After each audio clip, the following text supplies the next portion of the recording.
Stranger Things has all the attributes and potential to be a Netflix cult classic. It caught my eye earlier this year, and like many people, I was instantly hooked. Say what you will about Hollywood movie writing, but television writers are absolutely crushing it when it comes to creativity and quality of scripted drama. Major spoilers lie ahead, by the way, so be warned.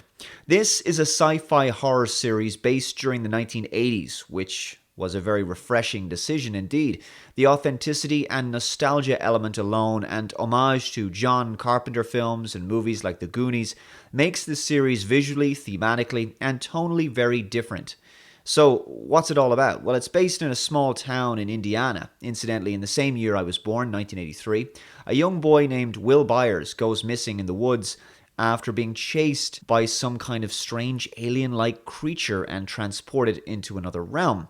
The main plot concerns the primary characters of his mother Joyce, a police officer Jim Hopper, his brother, and his three young friends trying to find him. In the meantime, a young girl dubbed Eleven, who possesses psychokinetic abilities and seems to have lived her life as a science experiment, has shown up, and she's escaped from a shady government agency looking to find her. Said agency also seemed to have at least been investigating the alternative universe, where Will now resides. Little is known about who or what they are or their motivations, but suffice to say, they certainly don't give the appearance of being a force for good.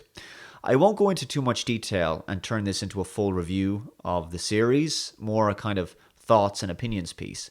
Firstly, the series has been compared to Lost in terms of the show's intrigue, viewer immersion, and utterly compelling and addictive narrative. You simply have to know what happens in the next episode. I watched the entire 8-episode first season in 2 days. I would have watched it in one, but I had things to do, like eating and sleeping. I don't often get pulled into a new show in this way, but after watching the first 2 episodes, it was difficult to not want to know how the story concluded.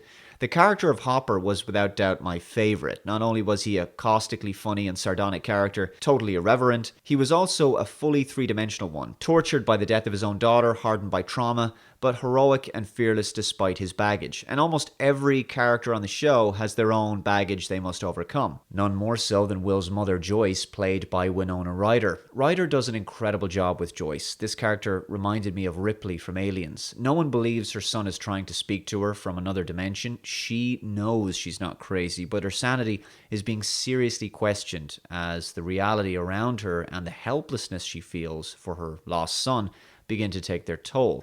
Joyce is perhaps the bravest and most selfless character of them all, as she slowly battles her own paranoia and fracturing mental state while risking everything to save Will. Steve Harrington could have been another cardboard cutout bad boy jock type character. As Nancy Wheeler's boyfriend, he competed for the affections of Nancy with Jonathan Byers. Harrington begins as a super popular stereotype, but undergoes some significant development, being forced to reflect on his poor treatment of Jonathan and dealing with all of that regret. He's another well-rounded and believable character who must overcome his own pig-headedness and ego, eat some humble pie, and ultimately choose a different path. Will's young trio of friends, Lucas, Dustin, and Mike, are not only superbly cast, but their dynamic is such a great throwback to the aforementioned Goonies. Their relationship with the enigmatic Eleven is complicated and often fractious, with only Mike managing to keep the group together at the worst of times. As for the mysterious and unexplained alternative world of the Upside Down and the monster that inhabits it, it's not clear as to exactly what this realm is or where and why it exists. When Barbara is first sucked into this world and subsequently killed, the general decay and rustic nature of this place gave me the impression that it was a distant apocalyptic future timeline. Perhaps that world is set in our present, hence the reason this series is set in the 80s.